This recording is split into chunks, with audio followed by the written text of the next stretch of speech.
So hello good morning everyone. I am Vinod Singh and welcome to the current exam. आज हम इस class में 1 अप्रैल का करंट अफेयर्स कवर करेंगे, जिसमें मियामी ओपन 2025, आईआईएम अहमदाबाद का पहला अंतर्राष्ट्रीय परिसर स्थापित होने जा रहा है और 100 साल पूरे हो गए हैं आरएसएस के, तो माधव नेत्रालय का पीएम मोदी ने उद्घाटन किया है। एफपीवी कामिकेज ड्रोन का सफल परीक्षण हुआ है और एलॉन मस्क ने इंडिया के सहयोग पोर्टल पर केस किया है। इंटरनेशनल योग दिवस 2025 के लिए पीएम मोदी ने मन की बात में थीम जाहिर कर दी है। तो इन सब के बारे में हम डिस्कस करने वाले हैं। ठीक है, तो चलिए शुरू करते हैं। क्वेश्चन नंबर 1, हाल ही में मियामी ओपन 2025 का फाइनल किसने जीता? ठीक है, तो चलो मियामी ओपन करते हैं। ठीक है, तो मियामी ओपन 2025 ये पहली बात तो टेनिस का टूर्नामेंट है। ठीक है, टेनिस का ही डेविस कप भी टेनिस से ही संबंधित है और इसमें 4 ग्रैंड स्लैम भी होते हैं। उनके नाम आप लोग लिख दो यहीं पर। ठीक है, तो यहीं पर लिखो, चारों के नाम लिख दो। ठीक है, तो यहाँ के चारों के नाम लिखो। तो और ये आपके लिए होमवर्क है। ठीक है, अभी तो इसका हाल ही में इसमें विनर कौन बन गया है, वो होता है ना, जीतने वाले से ज़्यादा हारने वाले का नाम मशहूर हो जाए। तो यही हुआ है इस बार। तो इसमें विनर कौन बना है? तो विनर इसमें बने हैं, चलो देखो, ये जो मियामी ओपन है आपका, मियामी ओपन 2025 के विनर कौन हो गए हैं? तो देखो, कभी कभी होता है ना, जो हारने वाले का नाम ज़्यादा मशहूर हो जाता है, तो वही हुआ इस बार। तो विनर हुए हैं जैकब मेंसिक। ये मात्र 20 से 21 साल के हैं, चेक रिपब्लिक देश से संबंधित है। ये रेड जो ड्रेस में है यही है जैकब मेंसिक। ठीक है, तो इनका नाम आपको ध्यान रखना है, क्योंकि इन्होंने किसे हराया है? नोवाक जोकोविच हार गए हैं, जो सर्बिया देश के हैं। ये देख सकते हो आप, नोवाक जोकोविच के, ये सर्बिया देश के, ये खेल हार चुके हैं। ये इस बार अगर जीत जाते ना, तो मतलब ये अपना 100वां खिताब जीतते टेनिस में। तो 100वां खिताब से चूक गए हैं, ये 100वें खिताब से चूक गए हैं। तो ये भी आपको ध्यान रखना है। अच्छा, 100+ खिताब जीतने वाले, 100+ खिताब टेनिस में किसने किसने जीत रखा? तो 2 लोग जीत चुके हैं, पहले 2 बार कर चुके हैं। तो एक हो गया जिमी कार्नेस। ठीक है, तो जिमी कार्नेस का नाम याद रखना एक तो, और दूसरा कौन सा नाम है? तो जिमी कार्नेस के बाद रोजर फेडरर। ठीक है, रोजर फेडरर, ये 2 लोग टेनिस में 100+ खिताब जीत चुके हैं। ठीक है, तो इन दोनों का नाम याद रखना। अगर ये आज जीत जाते, मतलब ये मियामी ओपन 2025 नोवाक जीत जाते, तो इनका भी नाम इस लिस्ट में आ जाता है। ठीक है, तो ये 100 अपने 100वें खिताब से चूक चुके हैं। फीमेल कैटेगरी में किसने जीता? तो फीमेल कैटेगरी में जीतने वाली कौन है? आर्यन सबलंका। तो इनका नाम तो आप कई बार सुन चुके हो, आर्यन सबलंका। ठीक है, तो टेनिस का जो मियामी ओपन हुआ, इसमें फीमेल कैटेगरी में आर्यन सबलंका, जो बेलारूस देश से रिलेटेड है, इन्होंने ये जीत लिया है। ठीक है, तो ये भी आपको ध्यान रखना है। ठीक है, तो सब कुछ हो गया। अच्छा, मियामी जगह पता है ना आपको कहाँ? मियामी जगह जो है ये आपकी यूएसए के फ्लोरिडा के पास है। ठीक है, तो यूएसए में फ्लोरिडा के पास स्थित है। तो ये भी आपको ध्यान रखना है, कभी कभी ये भी पूछ लेता है, तो आपको पता होना चाहिए। चलो ठीक है, तो अब ये बताओ, चारों ग्रैंड स्लैम के नाम लिख लो। चारों ग्रैंड स्लैम के नाम लिखो यहाँ पर। तो पहला ग्रैंड स्लैम कौन सा है आपका? तो एक ऑस्ट्रेलिया ओपन हो गया। ठीक है, तो ऑस्ट्रेलिया ओपन हो गया, फ्रेंच ओपन हो गया। तो ऑस्ट्रेलिया हो गया, फ्रेंच हो गया, विंबलडन हो गया। सबसे पुराना यही है, विंबलडन जो आपका है ना, ये सबसे पुराना है। देखो, तो विंबलडन। ठीक है, तो विंबलडन सबसे पुराना है, और सब यूएस ओपन। ठीक है, तो ये चारों का नाम आपको ध्यान रखना है। अब चारों का नाम देखो, ऑस्ट्रेलिया ओपन की शुरुआत कब से हुई? तो सबसे लेटेस्ट है ये, 1905 में इसकी शुरुआत हुई थी। अच्छा, जो फ्रेंच ओपन है किस कोर्ट में होता है? तो क्ले मिट्टी का जो कोर्ट होता है, इसमें खेला जाता है। ठीक है, और ऑस्ट्रेलिया ओपन के लिए हार्ड कोर्ट होता है, तो इसके लिए हार्ड कोर्ट। ठीक है, तो हार्ड कोर्ट का नाम ध्यान रखना है। विंबलडन ओपन ये सबसे पुराना है, 1877 में इसकी शुरुआत हुई थी। ठीक है, और इसका खेल किस में होता है? तो ग्रास कोर्ट में। तो ग्रास कोर्ट में खेला जाता है। ठीक है, तो और यूएस ओपन ये भी हार्ड कोर्ट में होता है। ठीक है, तो ये आपको ध्यान रखना है कुछ बातें, ये चारों ग्रैंड स्लैम के बारे में। ठीक है, तो ऑप्शन नंबर कौन सा करेक्ट आंसर है भाई? तो option number B, Jakub Mensik is the right answer for Miami Open 2025 विजेता। ठीक है, चलो, हाल ही में कैबिनेट में किस समिति की सिफारिशों पर एक राष्ट्र एक चुनाव पहल को मंजूरी दी है? तो ये कौन? रामनाथ कोविंद। तो रामनाथ कोविंद समिति। ठीक है, तो रामनाथ कोविंद समिति की सिफारिशों पर ये ऐसा किया गया है। ये कौन सा बिल पेश हुआ था? तो 129वां कॉन्स्टिट्यूशनल अमेंडमेंट बिल। ठीक है, तो ये इसका भी ध्यान रखना है। हाल ही में LCA तेजस लड़ाकू बेड़े में शामिल होने वाली पहली महिला लड़ाकू पायलट कौन है? तो मोहना सिंह। तो मोहना सिंह पहली लड़ाकू पायलट है। ठीक है, तो इनका नाम आपको ध्यान रखना है, ये महिला है इसलिए ज़रूरी है। हाल ही में विश्व स्वास्थ्य संगठन ने किसे कुष्ठ रोग खत्म करने वाला दुनिया का पहला देश घोषित किया? तो ये कौन सा हो गया है? कुष्ठ रोग को अच्छा और कौन सा किस नाम से जानते हैं? तो कुष्ठ रोग को हम हैंसन रोग के नाम से भी जानते हैं। ठीक है, तो हैंसन रोग। ठीक है, तो ये भी आपको पता होना चाहिए। और ये जॉर्डन को इसने कुष्ठ रोग मुक्त देश घोषित कर दिया है WHO ने। क्वेश्चन नंबर 2, हाल ही में IIM अहमदाबाद ने अपना पहला अंतर्राष्ट्रीय परिसर कहाँ प्रारंभ करने की घोषणा की है। ठीक है, तो IIM अहमदाबाद, तो इसके बारे में करते हैं। तो ये पहली बार होता है किसी इंडियन इंस्टीट्यूट ऑफ मैनेजमेंट ने, IIM ने अपना विदेश में परिसर घोषित किया है। तो अहमदाबाद ने ये ऐसा काम किया है। तो चलो देखते हैं इसके बारे में क्या सीन है इसका। तो पहले तो इसका फुल फॉर्म लिखो। तो IIM का फुल फॉर्म क्या होता है? Indian institute of management. ठीक है, तो इंडियन इंस्टीट्यूट ऑफ मैनेजमेंट इसका फुल फॉर्म है। तो ये भी आपको ध्यान रखना है। और ये पहली बार हो रहा है, पहली बार फर्स्ट टाइम कोई IIM इंस्टीट्यूट अपना अंतर्राष्ट्रीय परिसर बनाने जा रहा है। ठीक है, तो अंतर्राष्ट्रीय परिसर बनाने जा रहा है। ये कहाँ बनने जा रहा है? तो ये ध्यान रखना है आपको। तो ये परिसर बनाने जा रहे हैं दुबई में। दुबई में कब इसकी शुरुआत होने वाली है? दुबई में ये परिसर बनेगा। इसकी शुरुआत कब से होने वाली? इसकी शुरुआत होगी सितंबर 2025 से इसकी शुरुआत होने वाली है बनाने की। ठीक है, तो ये आपको ध्यान रखना है। अच्छा, इसके IIM अहमदाबाद के डायरेक्टर कौन है? इन्होंने ये घोषणा की है और अभी इनका वार्षिक उत्सव हो रहा था। ठीक है, तो डायरेक्टर साहब वार्षिक उत्सव में इन्होंने घोषणा की है अपने। और इसी में जो पुराने इसरो के हेड हैं S सोमनाथ जी यहाँ पर उपस्थित थे। ठीक है, तो डायरेक्टर कौन है? भारत भास्कर।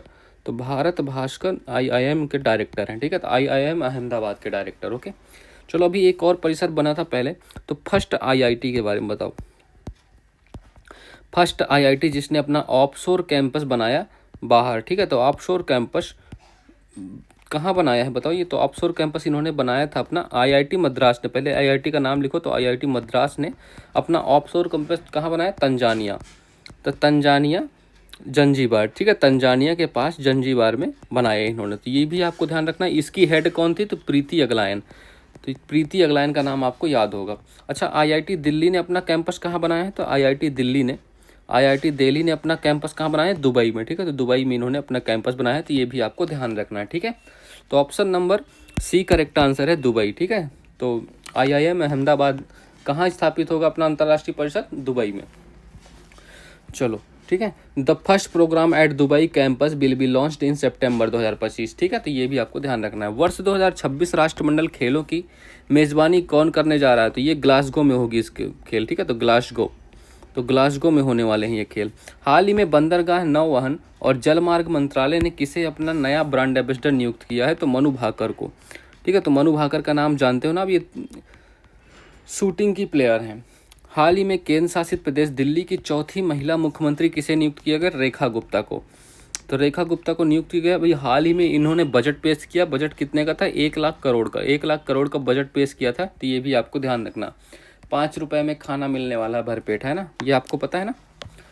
चलो क्वेश्चन 3, हाल ही में प्रधानमंत्री नरेंद्र मोदी ने माधव नेत्रालय प्रीमियम सेंटर की आधारशिला कहाँ रखी है? देखो अब इसके बारे में करते हैं। तो माधव नेत्रालय, ठीक है, तो माधव का नाम आप याद करो किससे रिलेटेड है? तो माधव नेत्रालय।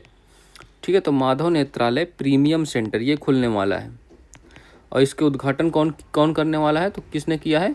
प्रधानमंत्री नरेंद्र मोदी ने। ठीक है, तो पहली बात इसकी आधारशिला किसने रखी है? मतलब वही, तो आधारशिला रखने वाले कौन है? PM साहब। ठीक है, तो PM मोदी ने आधारशिला रखी है। कहाँ रखी है? नागपुर का संबंध नागपुर में ही क्यों?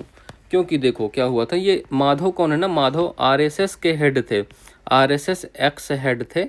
इनका मतलब इनकी मृत्यु हो चुकी है, दिवंगत गुरु माधव जी। ठीक है, दिवंगत, इनका नाम लिख लो, दिवंगत गुरु माधव जी के, उन्हीं के नाम पर इसकी स्थापना की जा रही है। ठीक है, तो ये आपको इतना तो पता है। अब आपको ये बताओ RSS के बारे में क्या पता है? RSS इसकी स्थापना को, इसकी पहले फुल फॉर्म लिखो, राष्ट्रीय स्वयंसेवक संघ। तो राष्ट्रीय स्वयंसेवक संघ, इसकी स्थापना कब हुई थी? तो ये इंपॉर्टेंट क्वेश्चन है। ठीक है, क्यों अभी इसमें चर्चा में क्यों आया? क्योंकि इसके अभी ना 100 वर्ष पूरे हो चुके हैं, 100 ईयर कंप्लीटेड। ठीक है, तो 100 वर्ष पूरे हो चुके हैं। तो राष्ट्रीय स्वयंसेवक संघ, इसकी स्थापना हुई थी 1925 में। कहाँ हुई थी? नागपुर में। तो नागपुर में 1925 में इसकी स्थापना हुई थी। संस्थापक कौन था? किसने की थी? तो केशव हेडगेवार ने, डॉक्टर केशव हेडगेवार ने। ठीक है, तो हेडगेवार ने, ये आपको ध्यान रखना है। ठीक है, तो ये इतनी बातें आपको पता होनी चाहिए। अच्छा, जो पहला विश्व हिंदी सम्मेलन हुआ था ना, तो यहीं पर हुआ था क्या, फर्स्ट विश्व हिंदी सम्मेलन। तो नागपुर में ही फर्स्ट विश्व हिंदी सम्मेलन हुआ था। ठीक है, तो ये भी आपको ध्यान रखना, ये भी इंपॉर्टेंट फैक्ट है इसके बारे में। ओके, तो option number B correct answer है नागपुर। ओके चलो, अच्छा एक और क्वेश्चन यहीं पर लिख देता हूँ मैं, बाद में पता नहीं भूल जाऊँ शायद, तो यहीं पर लिख लो। ठीक है, ये अलग क्वेश्चन है तो इसको ध्यान रखना अलग से। तो हना तला, ये पर नाम लिख लो आप अच्छे से, हना तलांग, हना तलांग पुई। ठीक है, तो ये देखो ऐसे नाम है, नॉर्थ ईस्ट का नाम है, स्वच्छता अभियान है एक प्रकार का ये। ठीक है, तो स्वच्छता अभियान ये कहाँ चलाया गया, कब कहाँ स्टार्ट किया गया, इतना इंपॉर्टेंट है इसके बारे में। तो मिजोरम के आइजोल में। ठीक है, तो मिजोरम की जो कैपिटल है आइजोल, तो यहाँ पर ये स्टार्ट किया गया, ये आपको इतना ध्यान रखना है। 81th अंतर्राष्ट्रीय वायु परिवहन संघ की वार्षिक आम बैठक और विश्व वायु परिवहन शिखर सम्मेलन कहाँ प्रारंभ होने जाते हैं। ठीक है, तो ये देखो अभी भारत मंडपम नई दिल्ली में प्रारंभ होगा, भारत मंडपम, तो भारत मंडपम नई दिल्ली। ठीक है, तो ये आपको ध्यान रखना है, ये क्वेश्चन आपके लिए नया है तो इसको याद रखिएगा। ठीक है, तो भारत मंडपम नई दिल्ली में स्टार्ट होगा और भारत इसमें थर्ड टाइम इसका होस्ट हो रहा है, थर्ड टाइम भारत इसका होस्ट करेगा। ठीक है, हाल ही में चर्चा में रहा संत तुकाराम महाराज अंतर्राष्ट्रीय हवाई अड्डा कहाँ स्थित है। तो ठीक है, ये कहाँ स्थित है, तो ये पुणे में स्थित है। ठीक है, तो पुणे में स्थित है ये भी। अच्छा, इसका मतलब आयोजक कौन है, आयोजक भी लिख लो। तो आयोजक इसके लिखो, आयोजक है इंडिगो। ठीक है, तो इंडिगो इसका आयोजक है। ठीक है, हाल ही में ब्रिटेन की संसद के हाउस ऑफ लॉर्ड ने किसे ग्लोबल प्रेस्टीज अवार्ड से सम्मानित किया है। ठीक है, तो ये विनोद बच्चन को सम्मानित किया गया है, तो विनोद बच्चन को इससे सम्मानित किया गया है। ठीक है, तो ये भी आपको ध्यान रखना है। चलो क्वेश्चन नंबर 4, हाल ही में भारतीय सेना ने पहली बार FPV कामिकेज ड्रोन का सफलतापूर्वक परीक्षण कहाँ किया है। देखो, तो अभी FPV कामकेज ड्रोन, इसके बारे में देखो, इसका भी सफलतापूर्वक परीक्षण हो चुका है। तो कामिकेज ड्रोन इसके बारे में करना है आपको। ठीक है, तो कामिकेज ड्रोन FPV, अब इसका मतलब क्या होगा, तो FPV का मतलब क्या होता है, तो FPV का फुल फॉर्म लिखो यहाँ पे पहले। ठीक है, तो फर्स्ट पर्सन व्यू, तो फर्स्ट पर्सन व्यू ये FPV का फुल फॉर्म हो गया। ठीक है, तो फर्स्ट पर्सन व्यू FPV का फुल फॉर्म हो गया। और कामिकेज मतलब क्या होता है, कामिकेज मतलब सुसाइड ड्रोन। ठीक है, तो मतलब अपने आप को भी ख़त्म करेगा, तो सुसाइड ड्रोन हो गया कामिकेज। ड्रोन का मतलब क्या होता है, ड्रोन मतलब जानते हो, UAV, UAV का मतलब जानते हो ना, तो UAV का मतलब मानव रहित विमान। ठीक है, तो मानव रहित मतलब मनुष्य की उसमें ज़रूरत नहीं होती, तो ये इसका फुल फॉर्म हो गया। तो आप समझ गए FPV कामिकेज ड्रोन क्या है, ये पूरा आपको मैंने क्लियर कर दिया। अब देखो इसका सफल परीक्षण अभी कहाँ हुआ, ये एक एंटी टैंक ड्रोन है, मतलब एंटी टैंक ड्रोन है। ठीक है, तो एंटी टैंक ड्रोन है, ये भी आपको ध्यान रखना है। अब बताओ इसका सफल परीक्षण कहाँ हुआ, तो इसका परीक्षण हुआ है पठानकोट।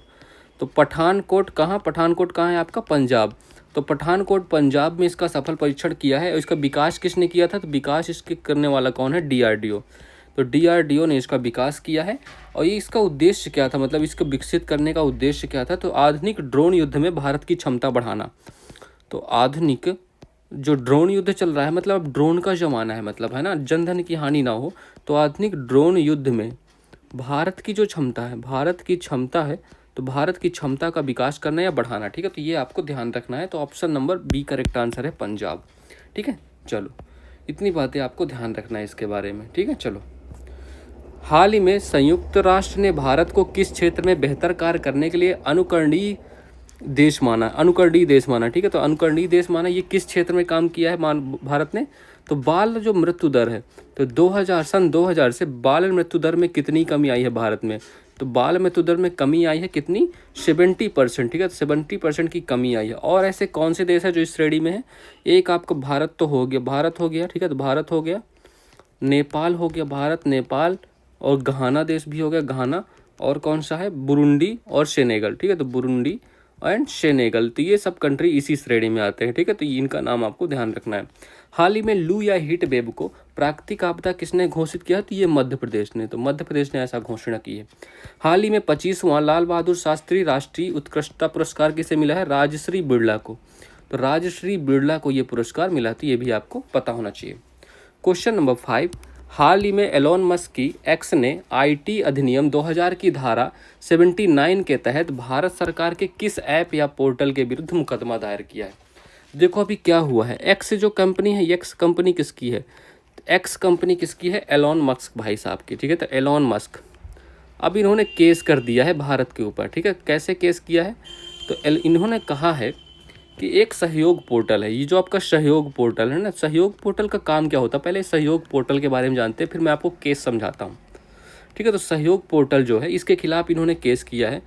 तो सहयोग पोर्टल के खिलाफ इन्होंने केस किया, हाई कोर्ट में मुकदमा दायर कर दिया है। तो खिलाफ हाई कोर्ट में मुकदमा दायर किया। ठीक है, तो हाई कोर्ट में मुकदमा दायर किया है। ठीक है, तो ये आपको पता होना चाहिए क्यों दायर किया है। देखो, ये अब सहयोग पोर्टल के बारे में सारी जानकारी देता हूँ पहले आपको। ठीक है, तो इसकी स्थापना कब हुई थी, तो इसकी स्थापना हुई, ऐसे नहीं रुक जाओ, मैं क्रम से ही कराता हूँ, पहले पूरी आपको जानकारी ही ले लो। ठीक है, तो इन्होंने क्या कहा है, एक्स में अगर हम कोई पोस्ट डालते हैं या कोई वक्तव्य लिखते हैं तो सहयोग पोर्टल उसमें मतलब कहता है ये हटा लो, ये सही नहीं है, तो ऐसे मतलब हस्तक्षेप करता है सहयोग पोर्टल। तो इन्होंने कहा ये काम इसका नहीं है, सहयोग पोर्टल का काम नहीं है, ये काम किसका है, IT एक्ट 2000 के तहत आर्टिकल 69A का। ठीक है, तो इन्होंने मुकदमा दायर किया और सहयोग पोर्टल, इन्होंने कहा सहयोग पोर्टल जो है ना, ये सहयोग पोर्टल का नाम, तो सहयोग पोर्टल का सहयोग पोर्टल नाम ना होकर इन्होंने इसको सेंसरशिप पोर्टल का नाम दिया, सेंसरशिप। तो सेंसरशिप पोर्टल का नाम दे दिया। ठीक है, तो सेंसरशिप पोर्टल, इन्होंने कहा ये सहयोग पोर्टल नहीं है, ये सेंसरशिप पोर्टल है, ये सेंसर ही करता है चीज़ें। ठीक है, इसको लॉन्च, अच्छा सहयोग पोर्टल लॉन्च करने वाला कौन था, तो लॉन्च किया था अपने होम मिनिस्टर ने, मतलब होम मिनिस्ट्री ने। ठीक है, होम मिनिस्ट्री ने इसको लॉन्च किया था। और इसकी स्थापना कब हुई है, तो इन्होंने क्या कहा, एलोन मस्क ने कहा जो ये IT एक्ट है, तो IT एक्ट 2000, तो IT एक्ट 2000 के तहत इसमें मतलब क्या होता है, आर्टिकल एक है 69A, तो आर्टिकल 69A, तो इसमें क्या है, कंटेंट को रेगुलेट करना ये है। ठीक है, तो कंटेंट को रेगुलेट किया जा सकता है, तो कंटेंट रेगुलेशन इससे होता है, ना कि आर्टिकल 79 से। तो सहयोग पोर्टल की स्थापना किससे हुई, सहयोग पोर्टल की स्थापना हुई है आर्टिकल 79 के तहत, तो आर्टिकल 79 के तहत इसकी स्थापना। ठीक है, तो इन्होंने क्या कहा है इलोन मस्क ने कि आर्टिकल 69 में है कंटेंट रेगुलेशन, ना कि 79 में। तो फिर ये 79 के तहत ये सहयोग पोर्टल बना है, तो ये ऐसा क्यों कर रहा है। ठीक है, तो इन्होंने ऐसा कहा। तो इस पर हमारी केंद्र सरकार ने कहा, तो केंद्र सरकार जो सेंट्रल गवर्नमेंट है अपनी, सेंट्रल गवर्नमेंट ने कहा, ठीक है, सेंट्रल गवर्नमेंट ने क्या पक्ष रखा, इन्होंने कहा कि मतलब जो आर्टिकल 14 है, तो आर्टिकल 14 हो गया, आर्टिकल 19 हो गया, आर्टिकल 21 हो गया, मतलब सबके लिए समान कानून, बोलने की स्वतंत्रता और जीवन जीने की स्वतंत्रता, इन्हें फंडामेंटल राइट्स का हवाला दिया और कहा इनका हनन होता है, इनके हनन को रोकने के लिए हम सहयोग पोर्टल का उपयोग करके आपकी पोस्ट को हटा सकते हैं या हम रोक लगा सकते हैं, तो ऐसा इन्होंने कहा है। ठीक है, तो ये पूरा मामला ये रहा है। तो इलोन मस्क ने इस पर केस किया है सहयोग पोर्टल पर, तो option number A correct answer हो गया आपका। ठीक है, अच्छा इसका काम क्या होता है, इसका सहयोग पोर्टल का काम क्या होता है, इसका काम होता है ना मतलब साइबर अटैक रोकना, साइबर को जो साइबर अटैक हैं उनको रोकना, तो साइबर अटैक रोकना वगैरह इसका काम होता है। ठीक है, सोशल मीडिया एंड सरकार के बीच समन्वय को बढ़ावा देता है। तो इसमें 38 जो सोशल मीडिया प्लेटफॉर्म है, तो 38 सोशल मीडिया प्लेटफॉर्म होने इसमें शामिल हो गए, मतलब इसमें शामिल हो गए हैं। और इसमें देखो जानते हो गूगल भी शामिल है इसमें, गूगल भी। जब इतने सब शामिल हैं तो भैया एक्स क्यों नहीं शामिल हो सकता, ट्विटर जो एक्स है, एक्स क्यों नहीं शामिल होता है, तो एक्स तो सबको परेशानी कर रखे, आपकी भी एक्स आपको परेशानी करके रखा होगा। ठीक है, तो एक्स क्यों नहीं शामिल हो सकता, सरकार ने ये कहा है। ठीक है, तो ये पूरा मामला है, तो option number A correct answer, इसका मार्क रखना। अच्छा, ये कंप्यूट पोर्टल के बारे में आप जानते हो, कंप्यूट पोर्टल इसको किसने लॉन्च किया, तो अश्विनी वैष्णव साहब ने लॉन्च किया था, है ना, अश्विनी वैष्णव। तो अश्विनी वैष्णव साहब ने इसको लॉन्च किया था। अरे क्या लिख रहा हूँ, ठीक है, तो अश्विनी वैष्णव, अरे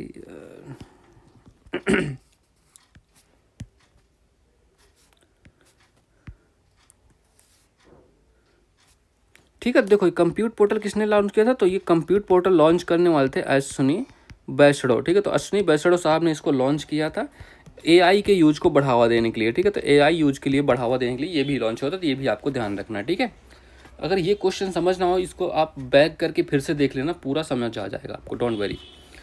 हाल ही में अनाहत सिंह ने अपना 11वां पाशा स्क्वैश कहाँ जीता है। ठीक है, तो ये कहाँ जीता है, ये अभी इंडियन ओपन, ये टूर्नामेंट हुआ है इंडियन ओपन के नाम से, तो इंडियन ओपन 2025। ठीक है, 2025 ये कहाँ हुआ है, इसका होस्ट कहाँ है, तो मुंबई में ये इन्होंने ये जीत लिया है। ठीक है, तो विनर कौन है, अनाहत सिंह, ये भारत की प्लेयर हैं। भारतीय वायुसेना की 92वीं वर्षगांठ पर एयर शो कहाँ आयोजित होगा, तो ये 8 अक्टूबर को होता है, 8 अक्टूबर को होता है। इस बार कहाँ होने वाला है, चेन्नई में। ठीक है, तो चेन्नई में आयोजित होगा। हाल ही में नागालैंड ने 25वां हॉर्नबिल समारोह के लिए किसे भागीदार देश बनाया? तो हॉर्नबिल उत्सव कब मनाया जाता है? तो 1 दिसंबर से 10 दिसंबर, 10 दिन का त्यौहार होता है, नागालैंड की स्थापना दिवस के अवसर पर मनाया जाता है। इसका भागीदार के देश कौन है? वेल्स, ठीक है, तो ये भी आपको ध्यान रखना है। क्वेश्चन नंबर 6, हाल ही में वर्ष 2025 के अंतर्राष्ट्रीय योग दिवस के लिए कौन सी थीम घोषित की गई है? ठीक है, तो ये आप बताओ। योगा डे के लिए, तो योगा डे के लिए भी प्रधानमंत्री मोदी ने अपनी मन की बात में घोषणा की है। तो इसकी घोषणा कब से हुई है योगा डे की? तो इसकी घोषणा शुरुआत मतलब घोषणा करने के 2014 में इसकी घोषणा हुई है। और पहली बार कब हुआ? तो फर्स्ट टाइम 2015 में। तो 2015 में 21 जून को ये सेलिब्रेट किया गया। तो फर्स्ट टाइम ये सेलिब्रेट हुआ 2015 21 जून, ठीक है, क्योंकि 21 जून को क्या होता है उत्तरी गोलार्ध में, तो उत्तरी गोलार्ध में सबसे बड़ा दिन होता है, ठीक है, तो उत्तरी जो गोलार्ध है सबसे बड़ा दिन होता है 21 जून को, ठीक है, सबसे बड़ा दिन, तो ये आपको ध्यान रखना है, इसलिए होता है, ठीक है। चलो, तो पीएम ने अभी मन की बात कार्यक्रम किया था। तो पीएम का जो मन की बात कार्यक्रम है, तो मन की बात कार्यक्रम में, ठीक है, तो मन की बात, इसमें किस कार्यक्रम ये चल रहा था? तो इसमें इन्होंने क्या कहा है? इसमें कहा इंटरनेशनल जो योग डे होगा, इंटरनेशनल योगा डे जो होने वाला है 2025 का, इसमें इनकी थीम क्या होने वाली है? थीम लिख लो, थीम लिखो योगा फॉर वन अर्थ। तो yoga for one earth and one health, ठीक है, तो वन अर्थ वन हेल्थ, ठीक है, तो ये इसकी थीम होने वाली है, ठीक है, तो ये आपको ध्यान रखना है, ठीक है, तो ये 2025 की थीम है, तो आपके लिए इंपॉर्टेंट है। तो option yoga D number correct answer है, yoga for one health one earth one health, ठीक है, तो ये इसका थीम होने वाला है। हिंदी में क्या करेंगे? एक पृथ्वी एक स्वास्थ्य के लिए योग, ठीक है, तो एक पृथ्वी एक स्वास्थ्य के लिए योग, ठीक है, तो एक स्वास्थ्य के लिए योग, ये इसका थीम हो गया, ठीक है, 2025 के लिए योगा डे की थीम हो गई। अच्छा, ये 2015 में जो पहली थीम थी, तो ये सद्भाव और शांति के लिए योग, ये 2015 की थीम थी, 2015 की थीम थी। और स्वयं और समाज के लिए योग, ये 2024 वाली थीम थी, ठीक है, तो ये भी आपको ध्यान रखना है, ये भी पूछा जा सकता है एग्जाम में। ओके, चलो इतनी बातें आपको ध्यान रखना है, ठीक है। अच्छा, 2 दिवस और यहीं पर लिख लो। एक तो 21 दिसंबर वाली डेट, 21 दिसंबर को क्या था? 21 दिसंबर को विश्व ध्यान दिवस के रूप में मनाया गया है ना, विश्व ध्यान दिवस, तो विश्व ध्यान दिवस हो गया। और एक और दिवस लिख लो, एक और दिवस 12 जुलाई, तो 12 जुलाई को क्या मनाया गया? विश्व आशा दिवस। ये अभी 2 पहली बार दिवस मनाए गए हैं, तो इनको भी आपको ध्यान रखना है, विश्व आशा दिवस, ठीक है। चलो, हाल ही में मिस यूनिवर्स इंडिया 2024 का खिताब किसने जीता है? तो ये रिया सिंघा हो गई हैं, रिया सिंघा जीतने वाली हो गई हैं। अच्छा, मिस यूनिवर्स का खिताब किसने जीता? तो मिस यूनिवर्स का खिताब जीतने वाली कौन है? विक्टोरिया केज, तो विक्टोरिया केज, ठीक है, तो विक्टोरिया केज हो गई हैं। ये कहाँ की हैं? ये हैं डेनमार्क की, तो डेनमार्क की हैं विक्टोरिया केज, ठीक है, इनका नाम आपको ध्यान रखना है। हाल ही में जॉर्जिया गामा इंटरनेशनल चैंपियनशिप जीतने वाले पहले भारतीय पुरुष पहलवान कौन है? तो ये संग्राम सिंह, तो संग्राम सिंह हो गए, ठीक है, तो संग्राम सिंह पहले भारतीय पुरुष हैं। हाल ही में हरनी अमरसूर्या किस देश की तीसरी महिला प्रधानमंत्री नियुक्त हुई है? तो ये श्रीलंका की नियुक्त हुई है, ठीक है, तो ये आपको ध्यान रखना। चलो, so that's all for this class. Please like करना, शेयर करना और सब्सक्राइब करना, ठीक है। So have a good day and thank you everyone.